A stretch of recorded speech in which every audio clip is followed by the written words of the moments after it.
Personal finance opinions YouTube channel में एक और इंटरेस्टिंग वीडियो में आपको खुशामदीद। पाकिस्तान स्टॉक मार्केट में अगर डिविडेंड इन्वेस्टिंग की बात की जाए तो उस हवाले से तकरीबन हर सेक्टर के अंदर आपको ऐसी कंपनीज मिल जाती हैं जो कि ब्लू चिप कंपनीज भी हैं और सदाबहार भी हैं। सदाबहार इन द सेंस कि वो रेगुलरली अपने शेयर होल्डर्स को डिविडेंड दे रही होती हैं और पास्ट अगर उनका ट्रैक रिकॉर्ड चेक किया जाए पिछले 5 साल का या इवन उससे ज़्यादा अरसे का भी, तो आपको नज़र आता है कि ये कंपनीज कंसिस्टेंटली एक सिग्निफिकेंट अमाउंट अपने शेयर होल्डर्स को डिविडेंड की मद में दे चुकी हैं।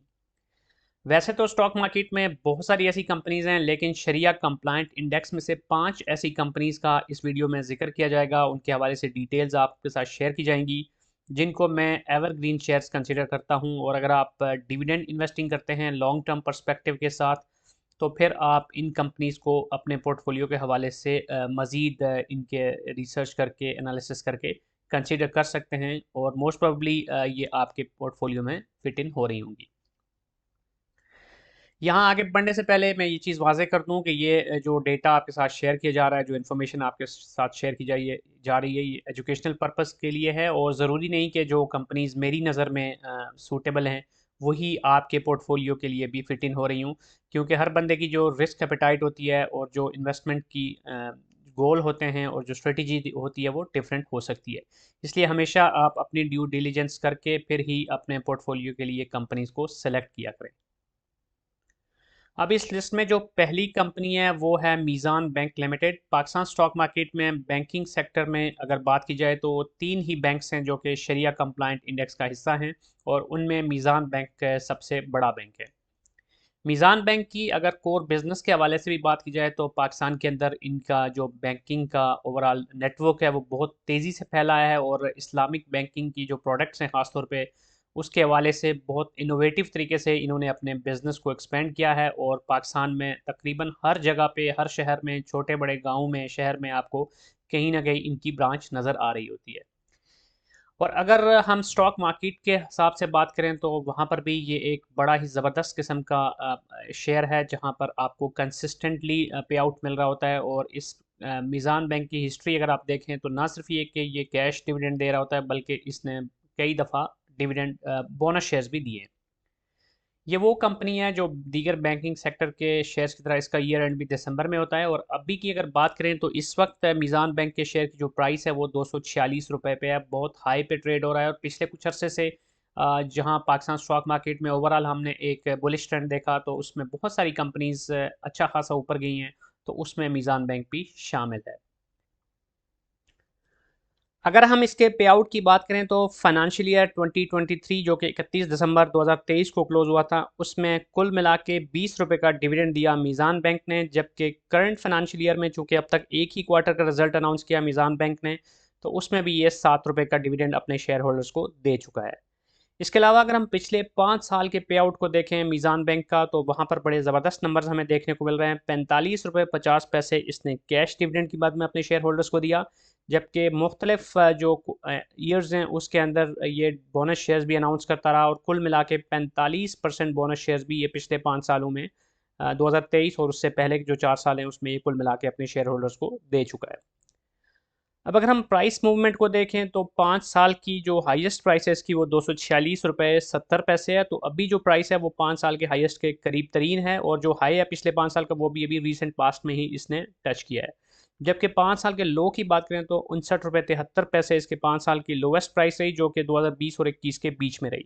तो ओवरऑल अगर आप देखें तो जो जुलाई से आगे एक बुलिश ट्रेंड स्टॉक मार्केट में हमें देखने को मिला उसके अंदर खास तौर पे इस शेयर ने बहुत ही ज़बरदस्त किस्म की मूवमेंट दिखाई है।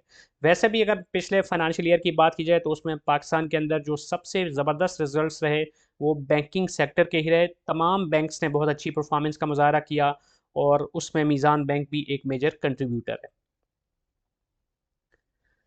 अब इसके बाद जो अगली कंपनी है इस लिस्ट में वो फर्टिलाइज़र सेक्टर की एक जानी पहचानी कंपनी है जो कि डिविडेंड इन्वेस्टर्स के लिए काफ़ी एक अट्रैक्टिव ऑप्शन होता है, एंग्रो फर्टिलाइज़र। और इसका जो ईयर एंड होता है वो दिसंबर में होता है।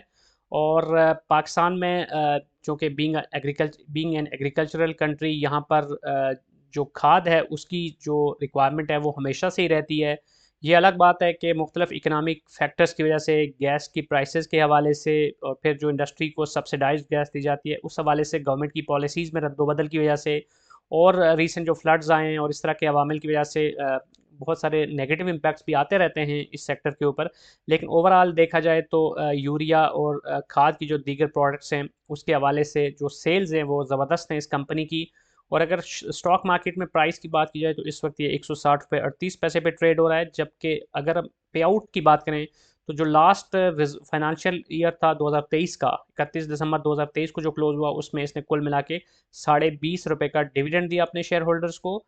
और अगर हम करंट फाइनेंशियल ईयर की बात करें तो अभी चूंकि एक ही क्वार्टर का रिजल्ट अनाउंस किया ईफर्ट ने, तो उसमें भी ये ₹8 का डिविडेंड अपने शेयर होल्डर्स को दे चुकी है।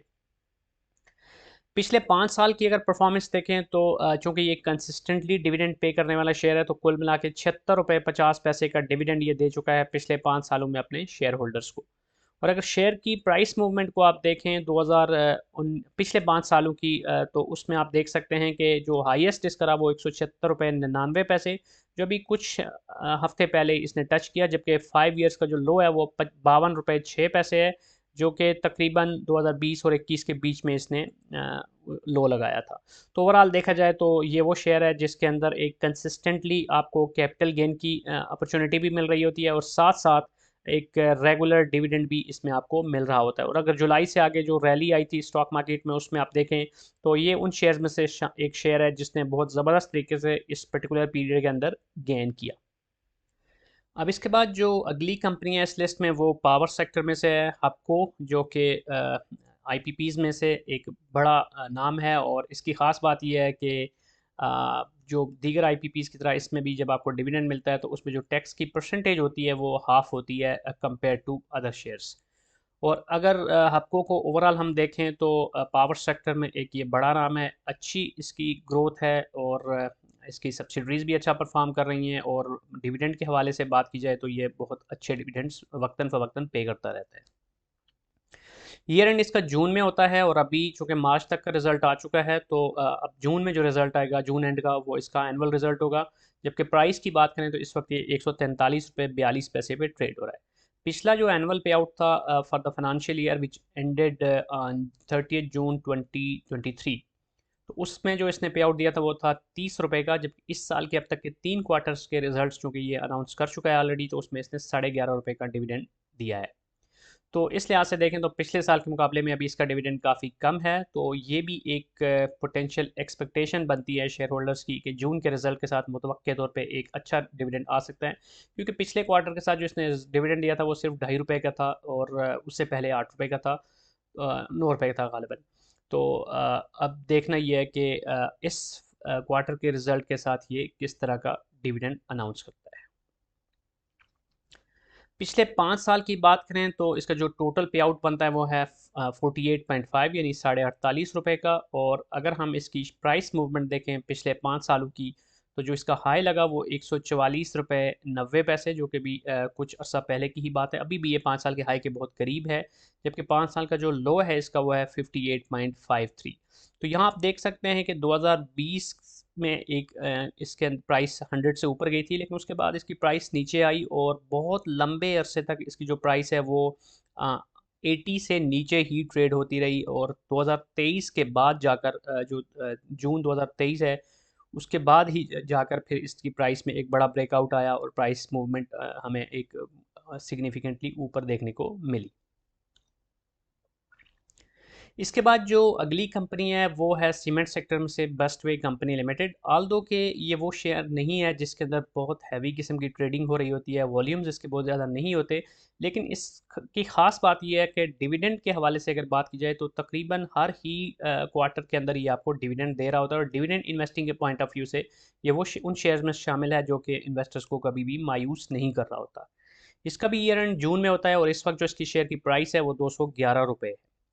अगर हम लास्ट एनुअल पे आउट की बात करें जून 30 2023 को जो ईयर क्लोज हुआ था उसमें इसने कुल मिला के ₹21 का डिविडेंड दिया था। और इस साल अब तक के जो 3 क्वार्टर के फाइनेंशियल रिजल्ट्स ये अनाउंस कर चुका है उसमें हर दफ़ा ₹6 यानी ₹18 का डिविडेंड ये दे चुका है।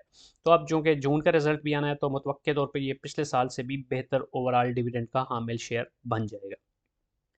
अब पिछले 5 सालों की अगर बात करें तो कुल मिला के इसने ₹65 का डिविडेंड दिया है, जबकि शेयर की प्राइस मूवमेंट अगर आप देखें तो ये इसकी जो 5 साल का हाई था वो ₹228, जबकि 5 साल का जो इसका लो है वो 81 रुपये 54 पैसे। तो यहाँ पर भी इसका लो जो है वो 2020-21 के बीच में ही आपको नज़र आ रहा है, बल्कि 2020 से पहले नज़र आ रहा है, और क्योंकि उसके बाद जो है वो थोड़ा सा ऊपर ही था। जो सबसे लोवेस्ट आपको 81.54 नज़र आ रहा है वो 2019 में था। लेकिन जो हाईएस्ट प्राइस इसकी आपको नज़र आ रही है वो अभी रीसेंट पास्ट में आई है। कुछ अर्सा पहले ही, कुछ हफ्ते पहले ही इसकी प्राइस 228 को टच करके आई थी। तो ये एक सिग्निफिकेंट इम्प्रूवमेंट है इसके शेयर की प्राइस में। लेकिन अगेन, जैसे पहले मैंने कहा कि इसके शेयर की प्राइस में जो मूवमेंट है वो उतनी ज़्यादा इसलिए भी नहीं होती कि वॉल्यूम बहुत कम लगता है इस शेयर के अंदर, ट्रेडिंग बहुत कम हो रही होती है। लेकिन वो लोग जिन्होंने डिविडेंड के लिए इसको लेके रखा होता है वो इसका डिविडेंड हर क्वार्टर में इंजॉय कर रहे होते हैं। अब इसके बाद जो इस लिस्ट में पांचवी कंपनी है वो है मिलेट ट्रैक्टर्स लिमिटेड। और मुख्तलिफ अप्स एंड डाउन इस कंपनी के हवाले से अगर स्टॉक मार्केट में बात की जाए तो आते रहते हैं। लेकिन ख़ास बात यह है कि पाकिस्तान में ट्रैक्टर्स जो कि बीइंग एग्रीकल्चरल कंट्री, यहाँ पर ट्रैक्टर्स की डिमांड तो हमेशा से ही रहती है। तो ट्रैक्टर्स की अगर ओवरऑल वॉल्यूम्स ऑफ सेल देखा जाए और जितना ज़्यादा मार्केट में जो ट्रैक्टर्स आपको नज़र आते हैं, आपको लोगों के खेतों में जो ट्रैक्टर्स नज़र आते हैं, उसमें जो सबसे बड़ा कंट्रीब्यूशन होता है, जो सबसे ज़्यादा आपको ब्रांड नज़र आती है, वो यही नज़र आ रही होती है, मिलेट ट्रैक्टर। और इसकी जो सब्सिडीज़ हैं वो भी अच्छा परफॉर्म कर रही हैं, क्योंकि ट्रैक्टर इट्सल्फ प्लस जो पार्ट्स वगैरह हैं उसके हवाले से भी ये अच्छा बिजनेस कर रही है।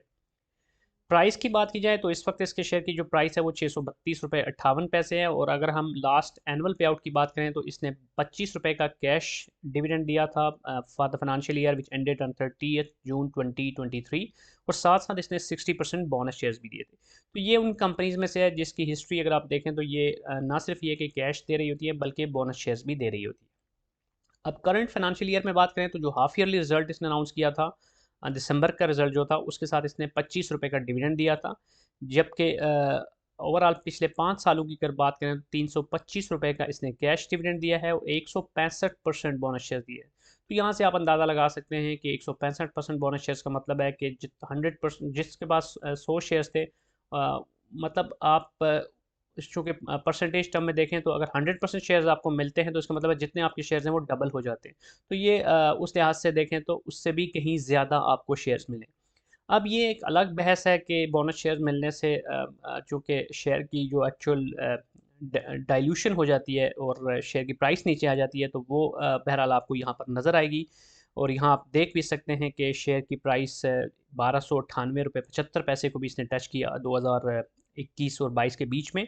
लेकिन जो लो इसका लगा वो 373 था, क्योंकि मुख्तलिफ क्वार्टर्स के अंदर ये जब भी बोनस शेयर्स अनाउंस करता है तो उसके बाद जो शेयर के अंदर डाइल्यूशन का फैक्टर आता है उसकी वजह से भी प्राइस काफ़ी नीचे आ रही होती है। इसके अलावा भी कुछ अर्सा पहले चूँकि ट्रैक्टर्स के हवाले से गवर्नमेंट की कुछ पॉलिसी थी जो इंपोर्ट के हवाले से, तो उसका भी एक नेगेटिव इम्पैक्ट पड़ा था मुल्क के अंदर जो असेंबलर हैं ट्रैक्टर्स के। तो उसका भी और दीगर जो इकोनॉमिक इंडिकेटर्स होते हैं, प्लस रिसेंट जो फ्लड्स आए थे उसका भी एक नेगेटिव इम्पैक्ट पड़ा था एग्रीकल्चर सेक्टर पे। तो ऑब्वियसली जब एग्रीकल्चर सेक्टर मुतासर होता है तो ट्रैक्टर्स की जो मसनूआत है या जो कंपनीज ट्रैक्टर्स बना रही हैं वो भी उसका नेगेटिव इम्पैक्ट ले रही होती हैं। लेकिन जो ख़ास बात है वो ये है कि इस फाइनेंशियल ईयर के अंदर ये बहुत अच्छा परफॉर्म करता हुआ आ रहा है। और एक जो रिकॉर्ड एक्सपोर्ट्स हैं वो भी इसकी देखने को मिली हैं। और लोकल सेक्टर पे भी अगर बात की जाए, लोकल वॉल्यूम्स भी देखें तो वो भी बहुत अच्छे हैं। और अर्निंग पर शेयर भी देखें तो वो भी इसकी काफ़ी बेहतर है इस साल। तो अब जो रिज़ल्ट आएगा जून का उसके साथ इसमें आप एक बेहतर डिविडेंड या बोनस अनाउंसमेंट की एक्सपेक्टेशन कर सकते हैं। तो ये थी वो 5 कंपनीज जिनके हवाले से आज की इस वीडियो में इन्फॉर्मेशन आपके साथ शेयर की गई। आई होप कि ये इन्फॉर्मेशन आपके लिए यूज़फुल होगी। कोई भी क्वेश्चन है, फीडबैक है तो कमेंट सेक्शन में लिख सकते हैं। और अगर आपको ये वीडियो पसंद आई है तो चैनल को सब्सक्राइब करना, वीडियो को लाइक करना, बेल आइकन को प्रेस करना मत भूलिएगा। Thank you very much.